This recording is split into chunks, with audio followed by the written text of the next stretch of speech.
Hi, welcome back. Week two. This week, we're going to be talking about nonfiction.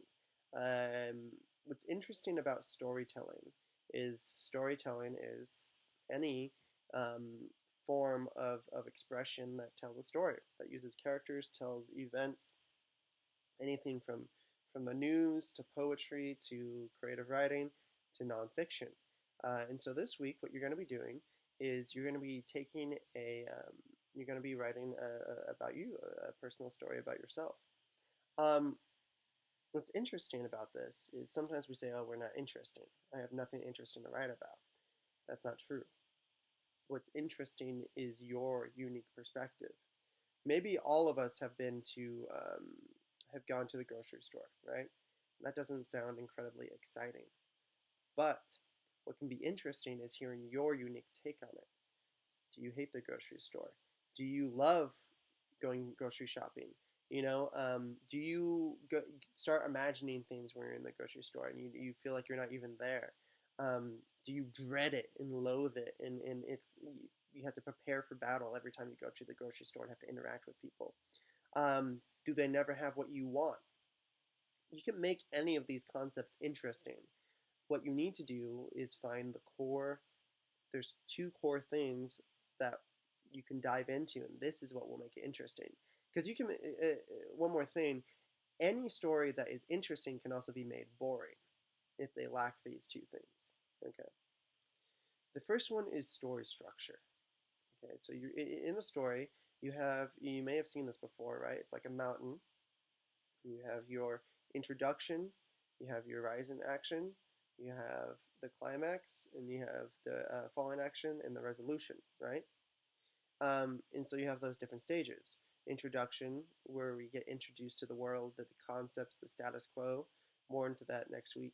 But just the world around you. Then we go to the rise in action. This is where things start to get interesting, where there's trials, complications. The climax, which is the height of the conflict, where there's a shift, where there's a revelation, a death, and then we have the fallen action, which is not. It doesn't mean it gets boring. What it means is we're getting towards the resolution. We've hit the height. Now everything's fallen apart for the character, or everything's starting to fall into place. Then we get to the resolution, which is where everything's tied up, and that's the end. So when we think of your story, okay, think about what is the beginning, the middle, and the end, right?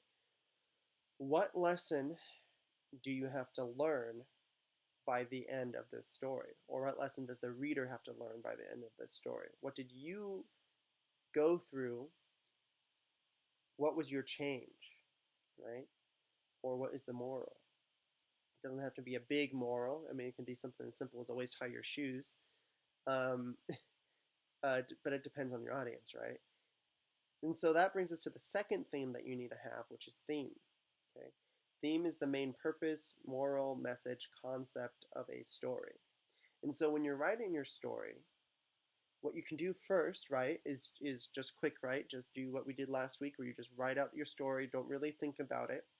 Then go back and see, okay, what is the main message, moral theme of this story? What can I emphasize? What lesson should the reader learn from this? What did I learn from this?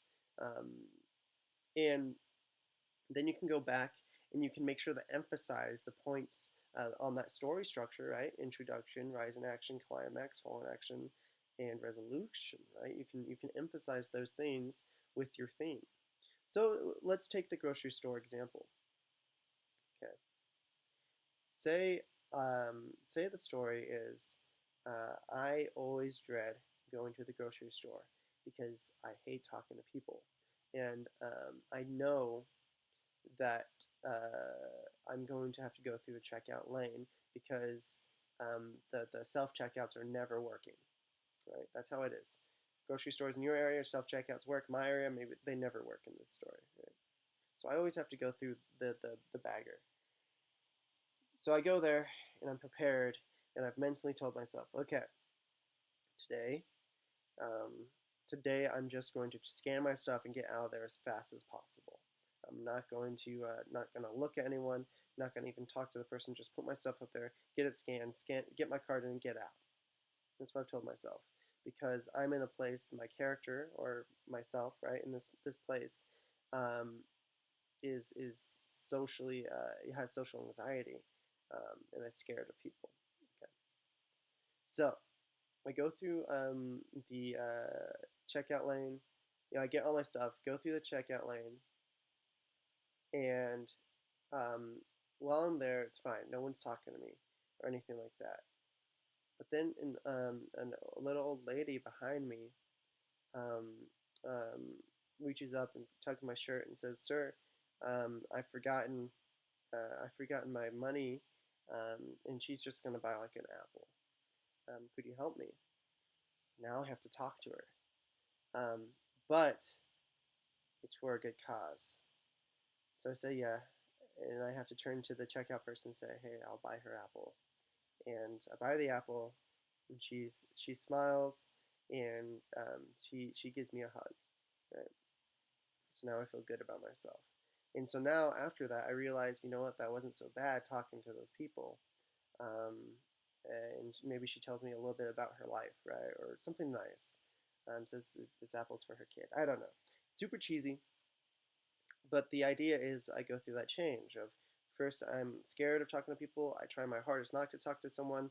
I interact with somebody and make the decision to talk to them, and then we end up to our resolution to where I'm happy and she's happy and I'm a different person, right?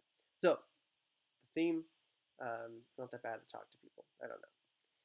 Think about those things in your story. Don't forget your discussion questions for Thursday, and I'll see you next time.